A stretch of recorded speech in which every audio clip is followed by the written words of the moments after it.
Welcome, everybody. Welcome. Thank you so much for joining us today. Happy New Year to everybody. And welcome back. So this is the last of the Node 2020 extended sessions. So we rescheduled this one because we had a few technical problems last year, and we were really keen to get this presentation out and talk about it and do all of that good stuff. So thank you so much to you, Doulkifli, for coming back to do this. Very much appreciated. Thank you, everybody, to come join us today. So this is going to be fun. It's going to be intimate. It's us two. We're going to have a great bit of fun with this. So I think before we get cracking, it'd be absolutely marvelous if you could give us a bit of an introduction. Tell us about yourself, please. Hello, and welcome to my presentation, to my talk. So I'm Doulkifli Boukraa from Algeria, and I'm a lecturer, senior lecturer of computer science. And I work mainly on big data projects using NoSQL databases, that's graph databases, document databases. And I have a background in BI, business intelligence tools and theory, etc. And we've been leading projects about devising tools in order to let users analyze the data, and specifically if the data comes in specific ways on specific formats like documents and like graphs, etc. So we can do things using the relational model, but when it comes to other formats of the data, it becomes harder. So these are the kind of projects I've been working on with my students, my master students and my PhD students too. And I'm really excited to give this talk about a project that we've just completed a couple of months ago. And welcome back again. Excellent. No, super exciting. So fantastic. So quick primer to all of you who are joining in. So if you've got questions, drop them in the chat. So I know we're streaming across YouTube and Twitch, so it doesn't matter which one. If you've got a question, pop them in the chat. And then what we're going to do at the end of the presentation, we're going to go through those questions and we're going to have a bit of a conversation. So if you've got any questions, drop them in. And this is going to be a really exciting talk. I'm super excited about this. So what we're going to do is we're going to switch over now to the presentation. So it's going to be over to you, Doulkifli. So just give me a couple of seconds whilst I switch over, and we are good to go.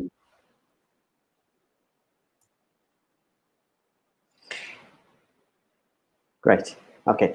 So I'm going to present a project that we've just completed a couple of months ago about using graphs in order to analyze the content of question answering systems. So let me just start by giving a quick background about the project. So you know that everybody in our life, we never stop asking questions and seeking for answers and having or facing small or big problems for which we need answers and solutions. And you know that there are some technology has helped us answer and solve our problems by providing us with some specific and dedicated websites. And some of these websites are really useful. For instance, if we take Yahoo Answers or if we take StackExchange, etc. So on these websites, people can ask questions. They can either they can seek for the posted and the published questions and answers, or they can post their new questions, etc. And you know that these systems are not just about asking and having answers. They are systems in which we can have a lot of interactions between users. So we have comments, we have votes, etc. The same thing that we can see in social media, for instance, Facebook, Twitter, etc. However, these websites or these systems that we call question answering systems are dedicated really to answering and helping people. And if we take these close look to these websites, we can see that some of them publish their data, or they make their data available for download for people, for research purposes or for industrial purposes in order to analyze the content of the data.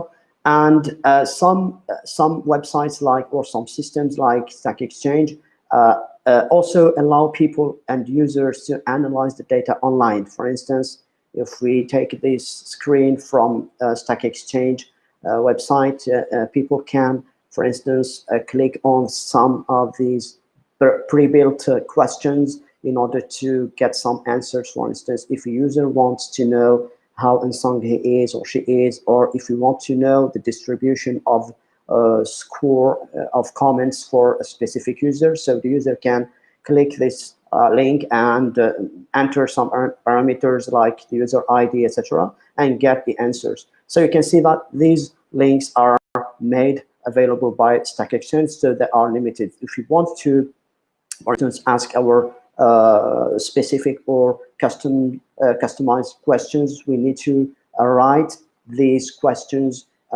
using some specific database skills like SQL or structured query language.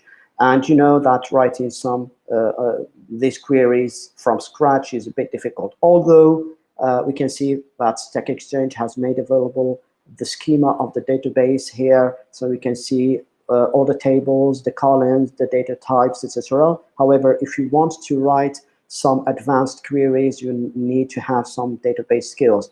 And also, if you want to carry out some advanced analytical tasks like data mining, etc., it becomes a bit harder because, in fact, the API or what we call the application programming interface does not allow it. However, if you want to do that on offline data, it becomes easier because you've got the data and you have to just to write the programs or use the appropriate tools in order to analyze the data. However, if you want to gain some specific insights about user interactions in these question answering systems, for instance, if we want to rank the users, if we want to know who are some specific users whom we can qualify as experts in their domains, etc. If we want to know what kind of interactions is the most happening in these systems, is it comments, is it votes, is it up votes or down votes, etc. In this case, if we take the data as it comes from the files, the downloaded files, it is a relational database, so you can imagine that some tasks on the relational database are not really easy to perform, because let me just zoom here in this relational model. So if we take, for instance, these two central tables here, you can see users and posts, and users are linked to each other by some other tables like votes, in which we can find up votes and down votes. We have these comments, we have also answers. You can see here answers because, in fact, when a user asks a question, the question is of type question in this table post. So we've got here a type for each post. Either it's a question or an answer. So in this case, when a user asks a question, another user answers the question. So it's another post of type answer, and it is linked to this to the answering person or the answering user. So if we want to analyze the interactions between these users, it becomes hard because, you know, the relational model is well known of the problem of joins. If we want to, for instance, to analyze the links between the same users or this table users, you have to make extensive joins between this table, the central one, users, and the other tables like posts, votes, comments, etc. And even if you want to use, for instance, database views, for instance, you can create a view that that's like a shortcut. So, you know, you can avoid making these joins through these tables, for instance, votes, etc. You can create a view that links directly the table user to itself. It's what we call a loop from the table to itself. In this case, although we can minimize or reduce the overhead of these joins, but it remains a problem because each time you want to join the same table to itself, you have to create in your memory the same copy of the table. This is for one join only, but we know that if we want to rank users or to know who are the experts in our system, our question answer system, in this case, we have to join this table, the central table, to itself multiple times, and the system will, the performance of the system will really decrease. So in this case, the idea behind our project is, why not using graphs? Because we know that graphs are about modeling or representing the links between entities or real world, linking them in a natural way using relationships instead of using these joins and primary keys and foreign keys. So our solution was to model again, or to represent the user interaction in this system using graphs and using Neo4j. So instead of having these tables or entities that are in fact kinds of bridges between table user and itself, we directly represent the links between users using relationships. For instance, we chose to limit the relationships to some useful ones. Here we have 6 relationships between the users. For instance, if we take comments, we can see here, for instance, that when a user comments another user's post, so it's as if the user has commented the same user. And this is kind of things that we can also find in social media when we for instance, we comment another user or profile, for instance, a photo or a post, etc. It's like we commented the person and herself or himself.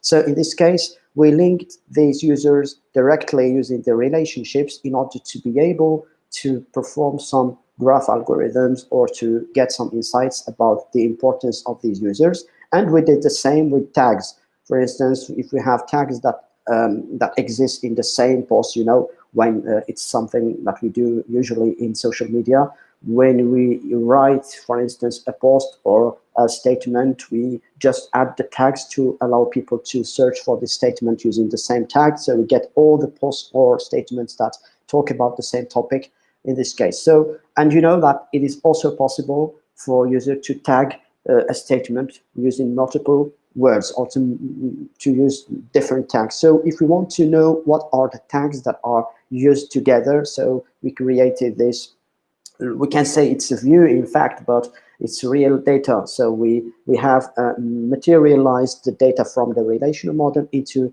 Neo4j in order to be able to perform the analysis directly on this data, the graph data, instead of having to each time toggle between the relational model and the graph data. So what we did was to take the offline data from the StackExchange website, and we focused only on one sub network, because you know StackExchange comes in different, let me say, flavors, or in different sub networks. We have got Stack Overflow for programmers. We have Stack, for instance, Ask Ubuntu for the well-known operating system Ubuntu. We got also, for instance, mathematics, machine learning, etc. So these are in fact subsystems from the whole system, that's StackExchange. So what we did was to take the data from the relational source, and we transformed it into CSV file in order to be able to import it into our Neo4j database. And we got these data. So we have two main labels that are node labels that are users and tags. So we have these numbers. We have nearly 50,000 users and nearly 500 tags, and these are the numbers of relationships between users, for instance, comments, answers, related link, upvoted, downvoted, and favorite voted or votes. And we have this number of instances between tags, meaning that we have some groups of tags that co-occurred or coexisted in the same statements or the same posts. So our solution was guided by the opportunity given by Neo4j. That's the GDS library that implements different graph algorithms, for instance, for community detection, for for centrality analysis and for similarity checking and for link prediction. So what we did was to cross the data from the StackExchange that models user interactions in these question answering systems and applying graph algorithms to this data in order to get new things that we can do using the relational model.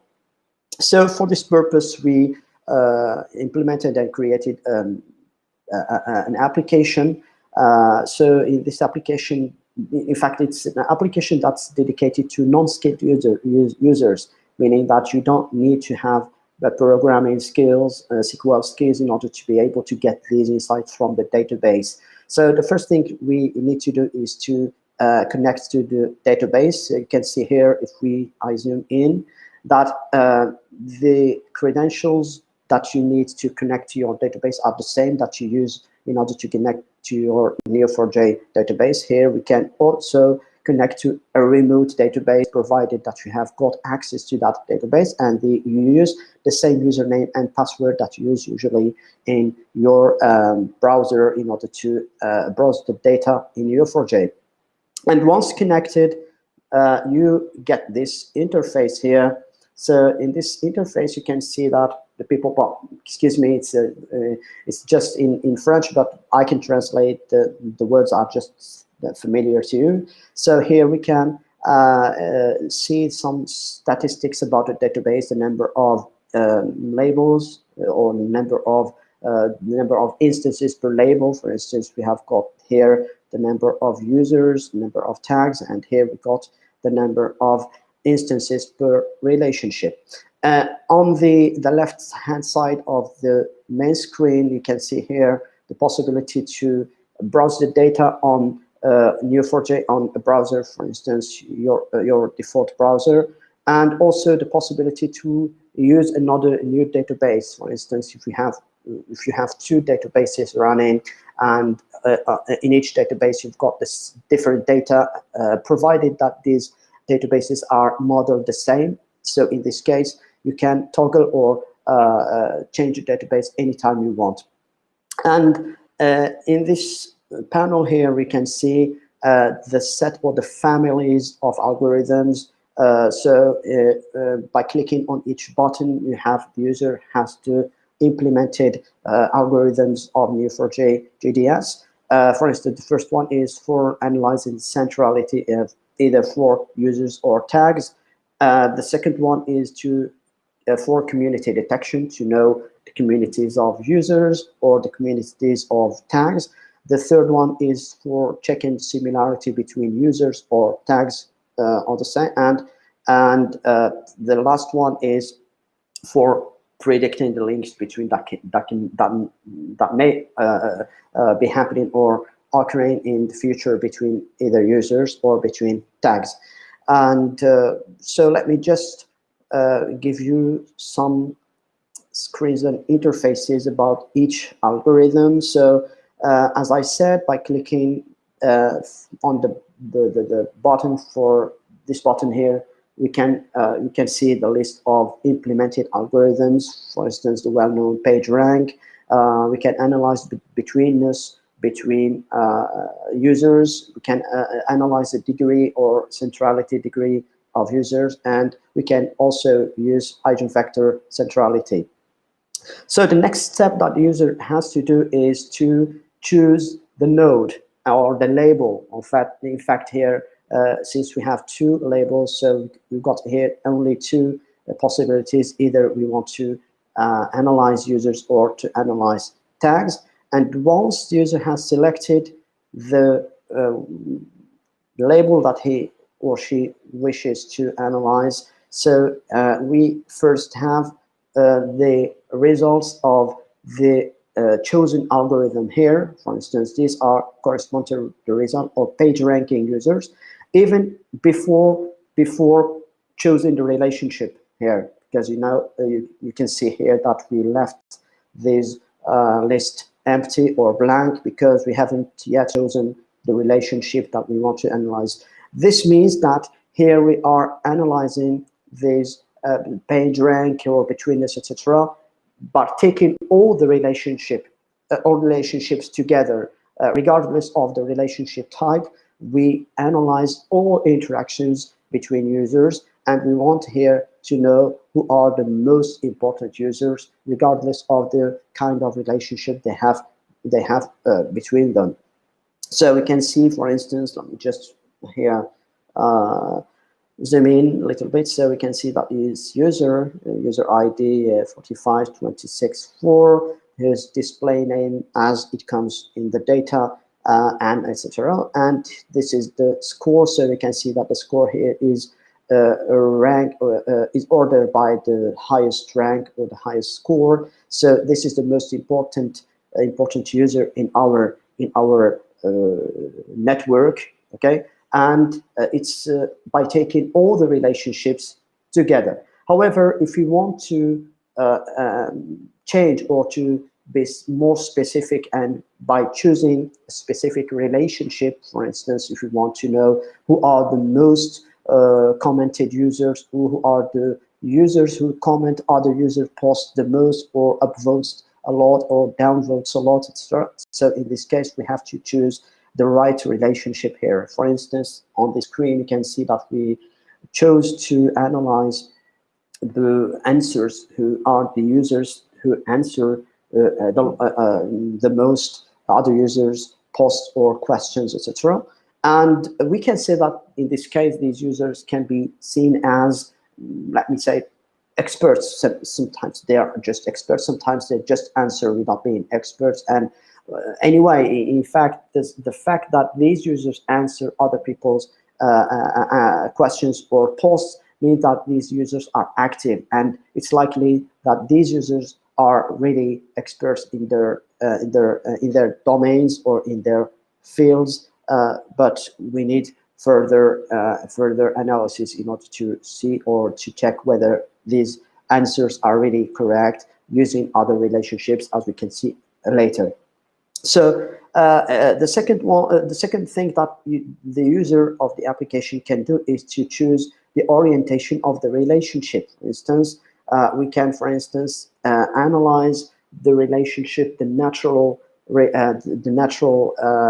orientation or sense of the relationship. Let me just here toggle between this presentation and another one. So if you remember, we have represented our interactions using relationships, and these relationships have a direction, means that the user upvotes another user's post, and the user comments another user's post, etc. So in this case, if we take the natural orientation or the direction of the relationships, we want to know, for instance, who are the users who comment the most or answer the most other users' posts, etc. And if we take the other way around, if we want to know who are the users whose posts are the most answered, for instance, for instance, it's something that we usually have in other social media. For instance, in Facebook, for instance, when you put a statement, you get a lot of likes and comments, etc. In this case, your post is maybe popular, or is something that gained a lot of interest from your network of friends and followers. So in this case, we can also choose to consider the relationship regardless of the orientation. So we have got here, you can see that either we take the natural direction of the relationship as it comes naturally in the question answering system, or we analyze the other way, or we just don't consider the orientation. It means that we want to know who are the users who either comment the most other user posts, or whose posts are the most commented by other users. In this case, we just choose the third option here. And the other possibility in our application is to consider the weight of the relationship. For instance, because let me just go back to this graph model. When we model this these interactions, we also considered the weight of each relationship by counting the number of interactions. For instance, each time a user comments, another user posts, we count this comment as one, and next time he comments, for instance, another post, so it's 2 comments, 3 comments, and we count, or we sum up all these comments, and we have this number of comments as a weight of this relationship. So here we can consider to take this into account when analyzing the relationship, this relationship which is answered. If we choose not to consider it, we just leave this without weight, or with weight, depending on our case or depending on the situation. Okay, so this interface in fact is the same. We chose to keep the same in fact interface across all algorithms, because we didn't want the user of this application to be disrupted when going from one algorithm to another one. So we have the same. For instance, if we want to analyze the betweenness, in this case, it's not the importance of one user, a particular user, depending on the importance of his surrounding. This is PageRank algorithm. In the betweenness algorithm, we wanted to know who are the users that represent in fact bridges within the network. Bridges in the sense that who are the users across whom the messages, the comments, the answers go. Okay, and you can see some insights at the end of this presentation.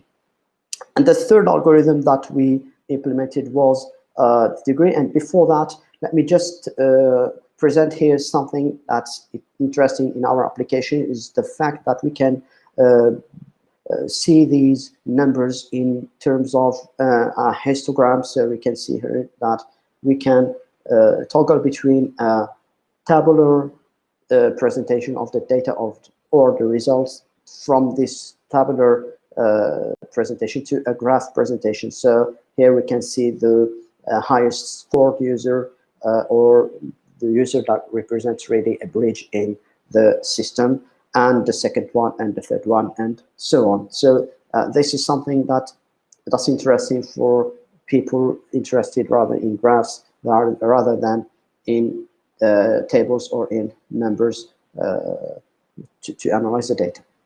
So we can see the implementation of other algorithms the same, but here this is algorithm about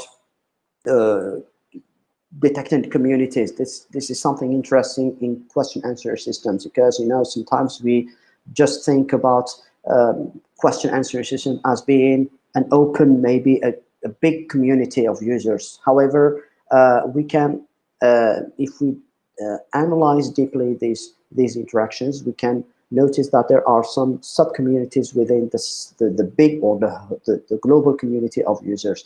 Maybe there are some users who share comments between them a lot, and others who share votes and upvotes or downvotes, etc. So these communities can be discovered using this application by the same, choosing whether we want to discover communities of users or we want to discover communities of tags. Tags meaning that tags that are related to each other, that come or that always occur in the same post or the same answers or questions. So it's the same way to do in order to run this algorithm. So you can choose to which relationship. You can leave this blank if you want to know the communities of regardless of the type of interaction, or you can choose the type of interactions. For instance, here we can know who are the users who share comments or who comment each other's a lot, and we can see these communities here. However, we chose to present communities in a different way, because in fact here what we have is the community ID, and it's not really readable. It's not something that we can be comfortable with. That's why we presented another way to see these communities by sets of sort of tiles. Here we can see the boxes, or maybe boxes here. So we can see, for instance, this is the community ID, and inside we can see as a box that we can scroll up or down in order to see the users, in this case, since it's about users. So these users belong to the same community, and these other users belong to another community, and the community size is ordered. So this is the biggest community of users who comment and who share comments a lot. This is the second biggest one, and so on until we go down to the smallest community. And usually communities, small communities, are just composed of one user or one tag at a time.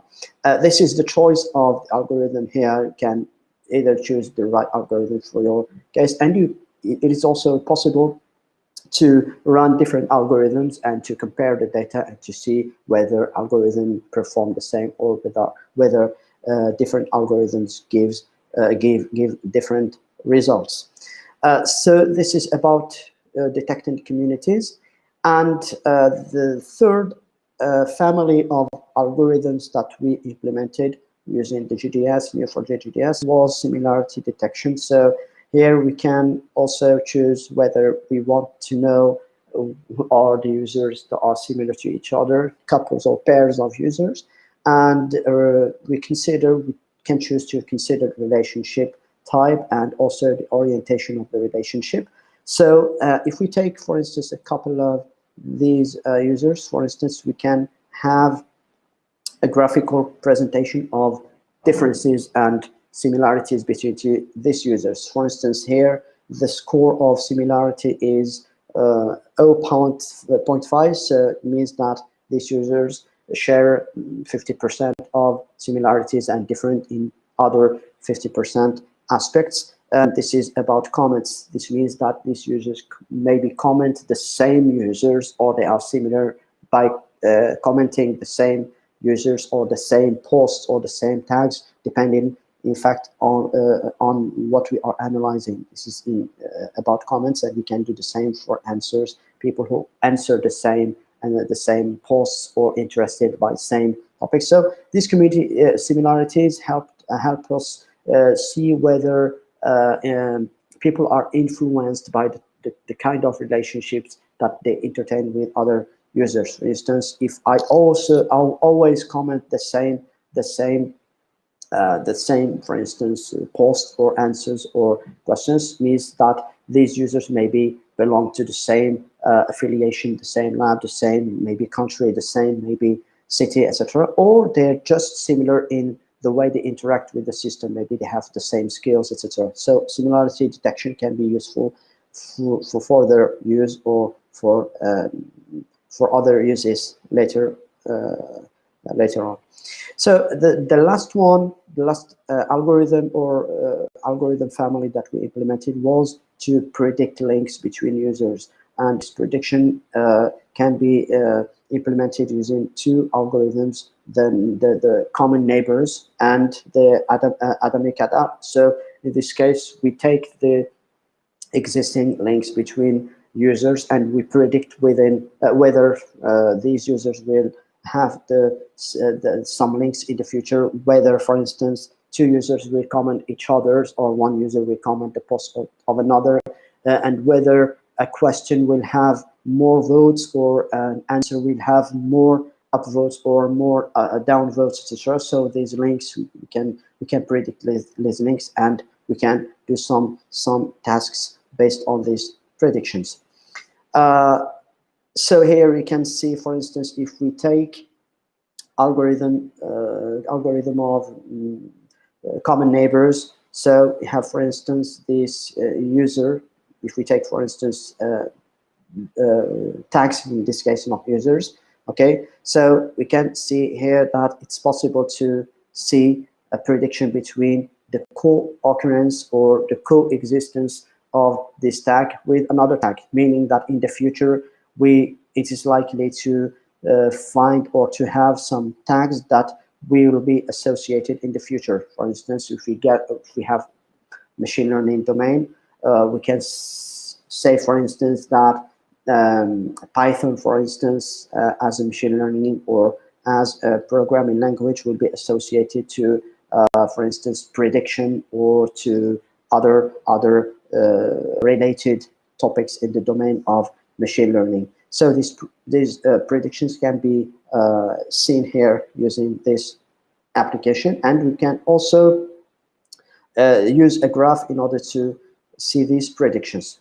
So let me just give you some insights that we could take from running all these algorithms either on tags or users. If we start by the relationships between users, we can see that some specific users have the highest score regardless of the kind of relationship or interaction in the system. For instance, if we take this specific users, we can see that user 836 or 836 is the same, or he has the highest score if we use centrality degree, meaning that he is really, in fact, important using this algorithm for these kinds of relationship, meaning that maybe it's the same user who comments and answers and upvotes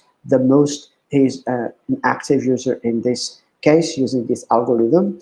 However, if we change our algorithm, we can see that it's no longer this user who is the most important, is this user, because as you know, the PageRank algorithm runs differently or performs the ranking of users differently, because it's depending on your surrounding. You're important because your neighbors or the users you are linked to using comments or answers or upvotes are also important. So in this case, we can see that this user who was in this case, or who is the high ranked, is no longer let's say it's not important, but however the importance goes or shifts to another user using this PageRank algorithm. If we take, for instance, between us algorithm, in this case you can ask who is this specific user with ID 0. In fact, let me just say that when we downloaded the data from StackExchange, we have some limited amount of data to download for each user. That's why we had only 50,000 users. However, if we take the XML dump of the offline data from StackExchange, you will have more users. You can have millions of users. However, in the context of our project, we only used 50,000 users, and we needed sometimes when we didn't,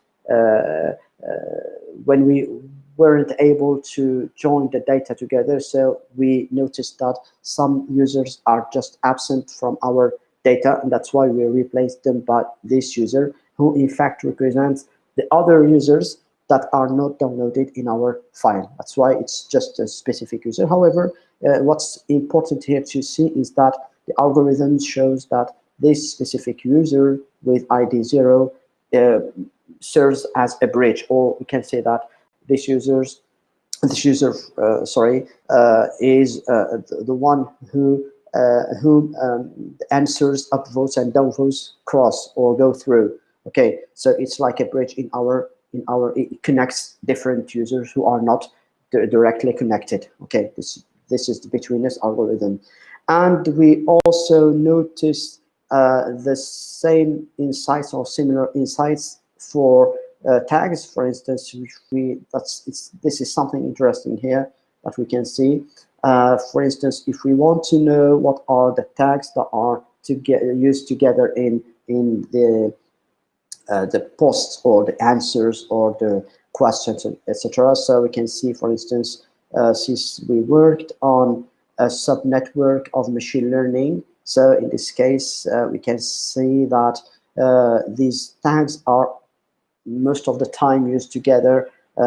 Definition, tools, processing, Apache Hadoop, R, data cleaning, and that these tags are sometimes used together if we change the algorithm, because here these communities belong to this algorithm or resulted from this algorithm. However, these communities resulted from the strongly connected components, or as you can see here, okay?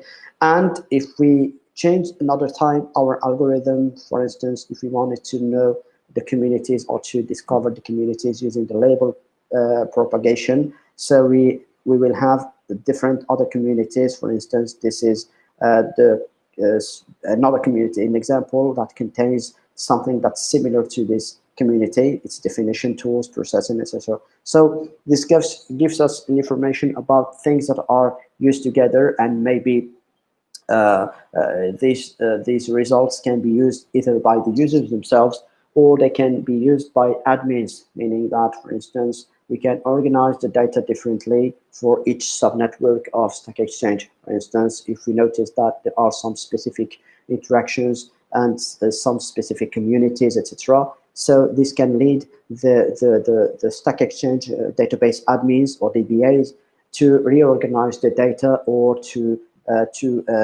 reconsider even some things that they do, for instance, in order to rank the users or to give them badges. As you know, in question answer systems or these kinds of forums, users are given some specific badges as being experts, as being important in the network, etc. So if we combine these algorithms and if we apply them in order to have new insights about user interactions, that may help us reconsider these interactions. And also from a technical point of view, we can also reconsider the organization of the data in the database, and hopefully we can also combine different representation of the same data. Instead of being based only on the relational model, we can combine and leave some interactions in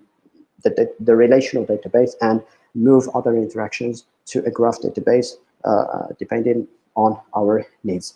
So I think it's all that I can say. Here we can see the communities of the users. So we can see, for instance, that if we change the algorithm, we have different communities, and these communities also help us to maybe to have a close look to our subnetwork in order to analyze what makes this really a community, and whether there are some biases in the interactions of users. Maybe there are some closed communities in which users only upvote or downvote each other, and maybe they are just in the they form in fact a closed community that does not interact with other users within the global subnetwork. So this may be helpful for admins or users themselves. So in this presentation, I first presented the goal, or the aim of our project was, which is to get some useful information from question answering systems, and we took as an example StackExchange network. And I presented the solution, which is in fact first was a model that we in which we represented user interactions as a graph, instead of basing it on the relational model. And I also presented a tool that implements the Neo4j graph algorithm library, and some insights that we can get from these data. And of course, if we change this work can be applied to any other database or any other question answer system, provided that you model the data correctly as users interactions, etc. So it's not linked to StackExchange necessarily, so we can change the database. However, our application is coded in such a way that it only considers a Neo4j database. You can change the database if you wish. However, you have to have your database modeled as user interactions according to our schema. Let me say this schema here that I presented earlier. and if your database is modeled correctly, so you can run these algorithms and get the insights you want. Let me just say before ending this presentation that I'll be putting, if you want, if you are interested, I'll be sharing later GitHub repository in which I can put the necessary files, and also if you are interested by having the application is developed in Java, so we can put this application for download, for free download, so we can use it as long as it's for personal or research, or even sometimes for just to test it and to get the insight you want from this data. So thank you for this, for your attention, and if you have any questions, I'll be happy to answer them. Thank you again. Thank you very much for that. It was very interesting. So let's start with some questions. And I think the first one is I know this has been very focused on StackExchange. You talked a little bit about you're going to provide the source code. So effectively, if there's another system with the data, could somebody take the various source codes that you've provided and run this on their that as well? That should be fairly straightforward? Mm-hmm. Oh, sorry. So you're basically saying what you've provided, if as long as you the model fits, the data fits the model. Yeah. Brilliant. Yeah. Cool. Mm-hmm. So I guess some of the questions that popped up in my mind. So you obviously started with the StackExchange Stack Overflow data set there, and you're pulling it in. Are there any plans to pull in any other Q&A systems as part of this work, or are you looking at other things right now? In fact, we use the StackExchange because it makes data available for users. However, as long as there are we've been investigating other systems like Answers and Cora and other systems. However, we found that StackExchange makes available a rich set of data. Because as you can see, its interactions are not only about user votes, comments, and so there are other interactions that we didn't consider because, in fact, it was a small project and it was a master's student project. So, in these kinds of projects, students are limited in time, and that's why we cannot consider the whole or all the system. However, if it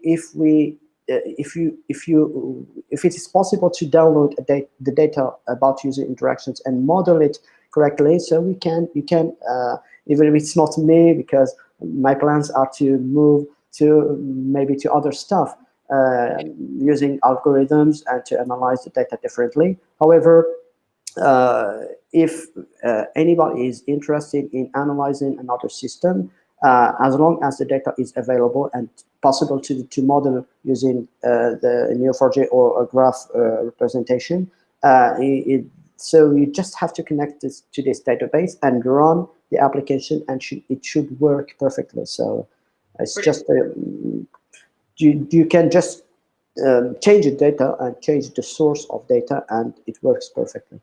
Yep. So there's already one fan in the chat I saw who is eagerly awaiting the GitHub link. So yes, we'll get the link either we put it up now. What we'll do is I'll get the link and put it in the description for the YouTube video. So keep an eye out. I'll update the description and we'll have the link in there for you.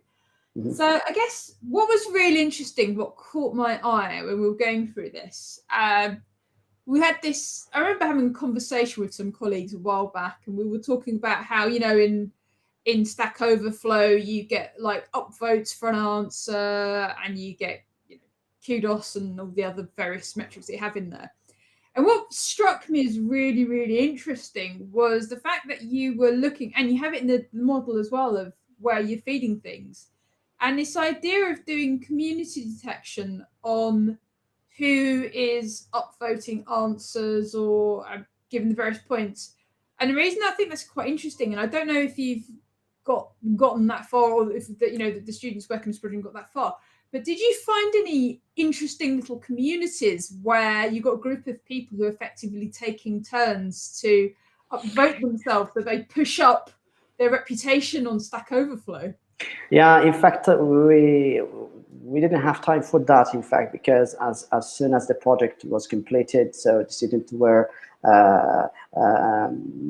wanted, in fact, to defend their work and their master thesis, etc. So, however, it needs time, in fact, because we have a lot of data, we have many interactions, and if we really work with the real data, because this is, let me say, it's like a snapshot of the data. It's like just the data that we could download.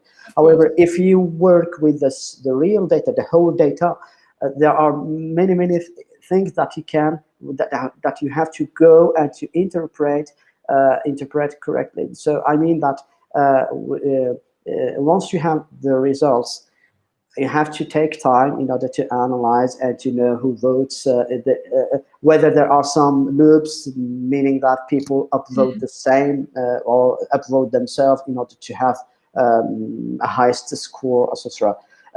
Let me just say that there is something that I maybe missed or forgot to say, is that the fact that our the results in our system or our application can be exported to some well-known formats like Excel. For instance, you can export the data and import it into, for instance, an Excel spreadsheet, and you can sort the data in order to know whether there are cases, like you said, for instance, people who upvote themselves in order to gain more score, etc.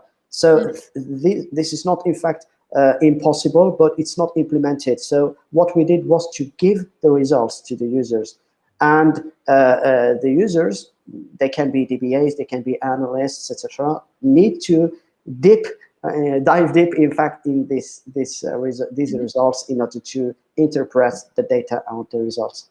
But we, in our system, in fact, the border was just to give them the results, and they do whatever they want with these results.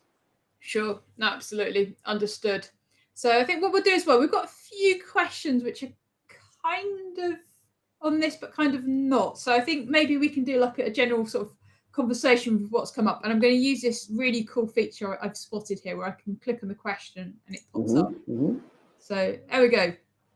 So we've got here trying to build some sort of a knowledge graph with Neo4j. Is it possible, and is StackExchange similar? So I think that the best way to answer this question is, yeah, absolutely. Neo4j, fantastic, like fantastic tool for building knowledge graphs.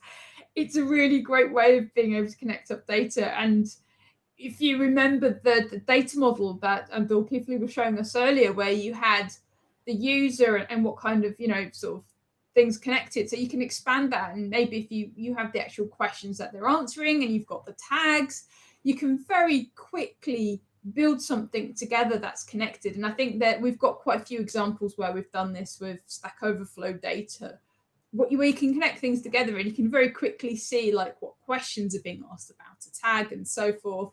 And yes, so we're going to have the GitHub address for this. So you can go and have a play and start looking at the analysis. And what Doulkifli's talked about today is the fact that we can start doing some very interesting analysis, and maybe we can start to have a look at topics clustering together, or users clustering together. It's some interesting things. So yeah, absolutely, definitely possible. Yeah, I mean, please, sort of talk about your experiences as well. But yeah, so that's definitely true. And we had another one, which was, we'll just bring this up quickly. I love this feature. We can bring up the questions. So you want to discover new concepts that relate to, things like looking at things such as shortest path, the highest number of matching attributes. So yes, and I think as you alluded a little bit to this, Necrodox, I hope I've said that correctly. Yes, absolutely. And there's lots of techniques, and a lot of this will come down to modeling as well, and how you model this. Absolutely, yes. We can think of a concept maybe here as being not a tag, but because there's a difference. But sometimes, in fact, tags are chosen to be concepts. For instance, when I got, for instance, a long, for instance, question, I want to focus on specific words in this question by, for instance, by showing their relevance to the question, for instance, and these may be seen as concepts, but not all concepts are tags, and not all tags are concepts. Yeah, absolutely.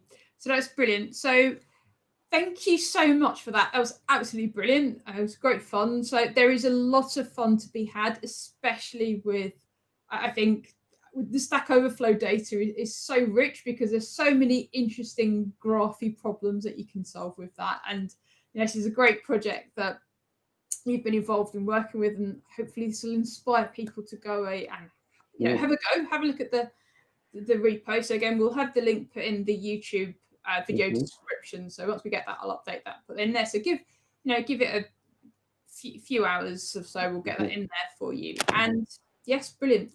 So sorry. In fact, I can see here some people asking for the GitHub link. As soon as I get it, I get the file into the GitHub repository and the application too. I'll share this on the community because I can log into the community, community.neo4j.com, and I'll post the necessary things there. So I will. Here's the link. Okay, there you go. The link is there. So keep an eye on that link, and the repo address is going to be posted there. So fantastic. Thank you so much. So without further ado, thank you very much, everybody, for joining us. Thank you very much, Doulkifli, for persevering, coming back and doing the talk. It's been absolutely wonderful. Thank you too.